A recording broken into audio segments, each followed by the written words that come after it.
Welcome, everyone. My name is Virginia Parsons. I'm your Hangout mentor, and today I'm here to do a Hangout interview with a very special man, Geoff Laughton. Now, Geoff is a relationship architect with 20 years of experience in helping individuals and couples design, build, and maintain their ideal dream relationship with themselves and with their partners. And to date, he has worked with hundreds of private clients and couples, has led over 300 workshops, facilitated numerous life-altering retreats for both men and couples, and has spoken at numerous live and online events. His newest forthcoming book, called Built to Last, Designing and Maintaining the Foundation for a Passionate, Loving, and Lasting Relationship, will be published in May of 2015. Welcome, Geoff. Come say hi to our audience. Thank you. Happy to be here, Virginia. Well, we love the opportunity, Geoff, for you to share with people just what you do and what really helps you stand out and, makes you different. So I know that you are the relationship architect. I love the idea of thinking about a relationship being built on the foundation of a well-planned architecture. So tell us just a little bit more about that and how you create that for your couples. Well, I've noticed in my own marriage, which I've been in for 33 years, that we've gone through different stages, kind of like you go through with a house, where if you're building your first custom home, for example, it's brand new, you hopefully decorate it just the way you want it, and it's this beautiful, shiny thing. And then you have children, wear and tear, time, and in our homes, we're often upgrading, updating, sometimes up-leveling into, brand new homes. But we treat our relationship with our living situation as something that continually evolves with us, ideally. And it dawned on me that relationships perfectly fit that same kind of thing, where if you look at your relationship like you would a dream home, if you equated your dream relationship to a dream home, you need a foundation that's rock solid. Then you want to have the home on top of the foundation that really works for you, that matches what you and your partner want. And then you go through the process of building it, or if you buy, a home that's already been owned by someone else, you're going to redecorate it, you're going to remodel it. And then once you've got it the way you want it, there's a natural life cycle where you have to then go ahead and keep updating it, because as we change, tastes change, values change, what really makes us feel connected changes. And so we think nothing of continually redecorating our wood and drywall home, but a lot of people don't seem to look at relationship that way. So it occurred to me that it would be a really great model for people to use, whether they're just in a new relationship or if they're in one like mine where you've been with your partner for a long time and you hold growth as an important value. Then re-looking at how you might want to redesign, as well as looking if there's any wear and tear on that foundation, getting that repaired, looking at how you want to renovate it or redesign it, and in essence rebuild it. So it just seemed like a really great metaphor that I could figure out, and that I think just about anybody can relate to that whole analogy of a home and what it takes to build it and maintain it and keep it lovely. I love that, because I think that that's something people really can comprehend, that a home needs constant maintenance, that needs upkeep, it needs to be paid attention to, and you're suggesting the same thing, that a relationship must be paid attention to, must be renewed, restored, revitalized in ways that fit as the relationship is evolving. That's what I get from that. I love it. I think it's great. Yeah, and as the people are evolving, because ideally we're evolving. Yeah, absolutely. So now you had mentioned that there are 4 fatal relationship design flaws just like architecture, and you have some ideas on how to avoid and overcome those. Yeah, to put a very long topic into as brief a container as I can for you. The four, there's more than four, but when I recently launched my new website, I did a 4-night training on the 4 fatal relationship design flaws and how to avoid them. And so the 4 that I picked, the first one is not having a design at all. Because a lot of people don't consciously design, at least the people I've worked with over the last couple decades, a lot of them never thought, because where did we ever sit in a high school or college class where we got a book that said, design your relationship, that's really going to make a difference. So the first one is not having a design. So in short, that's not having conversations about things like values, wants versus needs. What are the things that are the most important to you in your current life? Whether you want children, what's your relationship to money? Things like that a lot of couples just don't seem to talk about. And then the second one is what I call curb appeal versus compatibility. And that's where that really dealt a lot with the fact that when we first fall in love, or we think we're falling in love, we kind of get that, goo goo gaga, hormonal overdrive kind of thing going on in our bodies that we certainly can feel in our heart. But a lot of people mistake that high level of kind of yummy, obsessive, sexually charged energy that we have when we're first really falling for somebody. And the problem is that on average only lasts about 12 to 18 months. Because that's actually a hormonal thing. Not exclusively, but hormones are very much involved. And so that whole thing wears off. And that old phrase, when the honeymoon's over, it's kind of like that. And so I just find with a lot of people that when they first got together, they really thought that the chemical emotional attraction was compatibility. And what I found out, because I tend to work with a lot of couples who have been together a long time and their marriage is falling apart, it's because they really didn't realize that they weren't compatible from the get-go, or they realized that they were back then. But as they've changed, like when you go into empty nest, the whole ball game is different. And compatibility is also an organically evolving thing. Flaw number 3 was, are you gonna use Walmart finishes, or are you gonna go for state of the art? So another way I put it was tract home versus luxury custom home. And that's really where the building part comes. The design is design.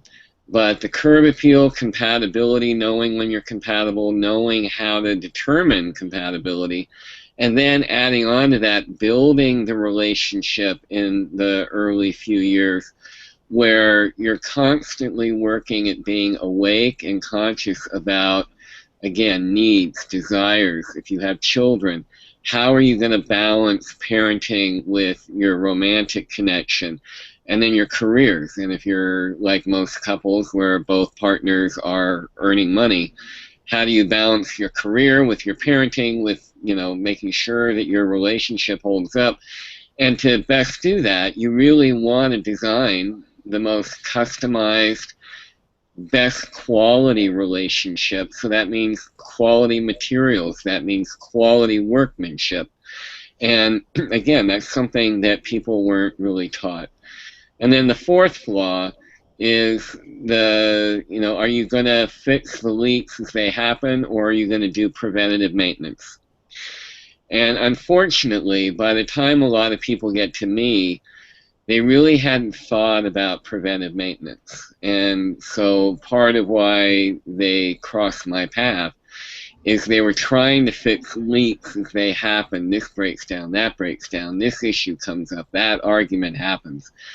And you really need to think ahead and be able to anticipate some of the things that could develop over different periods of life, which, you know, at my age, that also now begins to include how do you deal with losing parents and the role of having elderly parents that now are either living with you or become a consideration, and then how do you deal with your own end of life. You know, all our relationships are terminal. So to be able to know and plan and continually reprioritizing for all the different stages of life that if you're in a long-term healthy relationship, you're going to come across. So those are the four flaws. And the quick and dirty, how do you avoid all of that? I would have to sum up in the time we have as err on the side of over-communicating, be vulnerable no matter what, be radically honest and transparent, and don't forget that suffering is optional. Oh, I love that. Suffering is optional, and err on the side of over-communicating. Those are great, great tips. Now, you have mentioned to me something about from happily ever after to true bliss. I think of happily ever after having to do with, of course, the vows that we take and intend that when we get married we will live happily ever after. What do you mean about taking it from that into true bliss?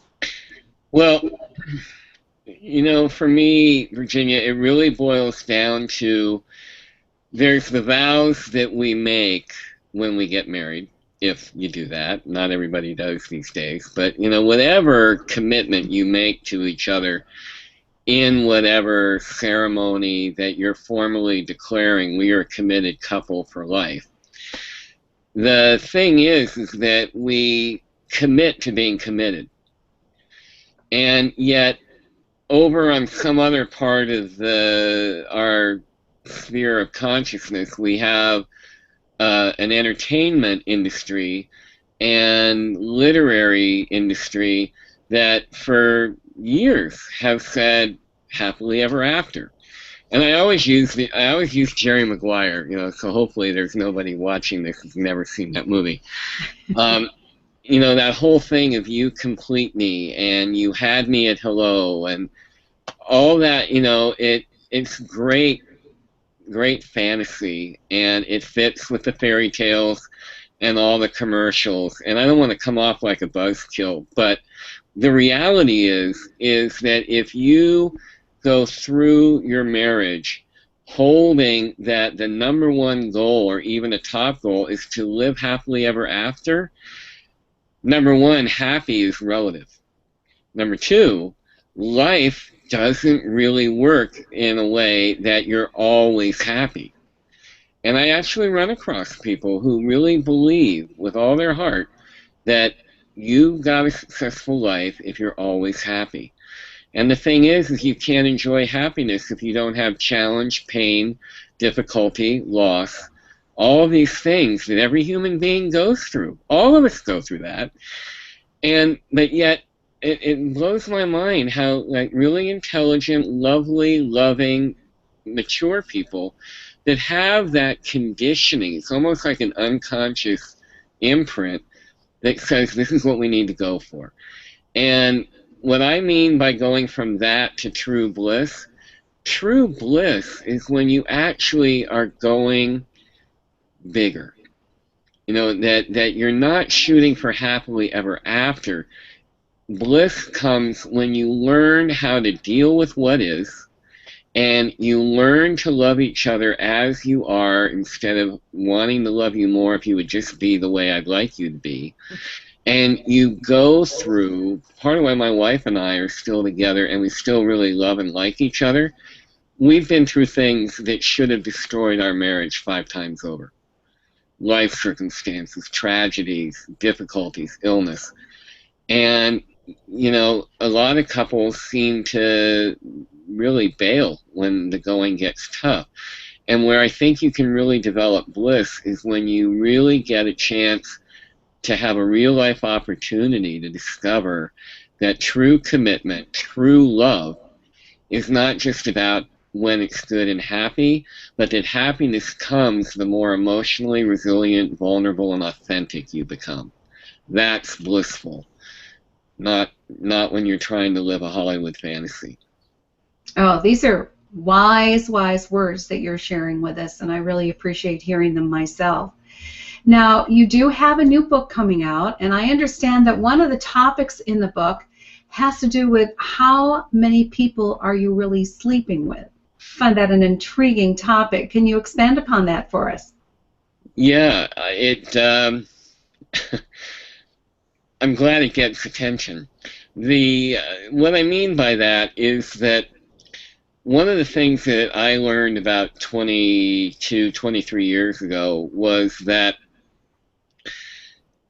in my marriage, there was my wife, myself, and our children. But there were also a bunch of other people living in my marriage. My mother, my dad, my wife's mother, her father. And they were living in our marriage not so much because they lived in our house, but they all lived in our head. And so 95% of the time, according to a lot of studies, we're operating in our life with unconscious patterns driving our choices, how we react to things, how we respond, what we go after.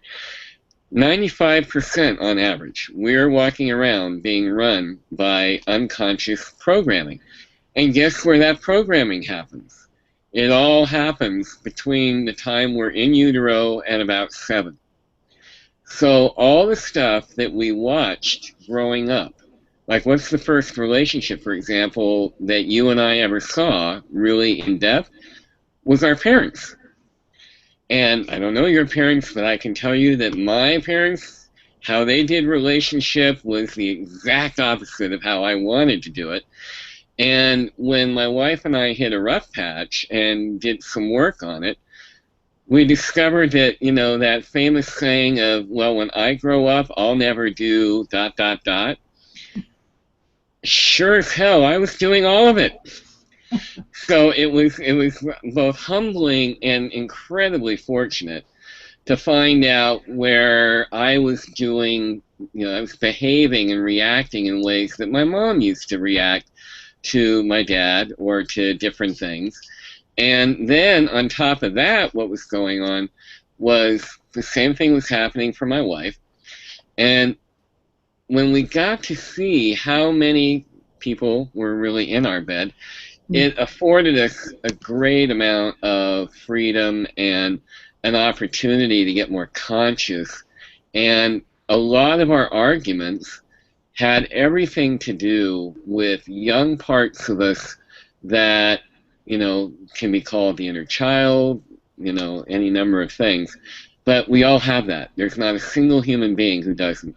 And if you don't know those young parts of you and the wounds that still drive a lot of your behavior and your choices, you're really literally blindly at the mercy of what you largely were trained to think and behave like by your mom and dad and, other people in your family.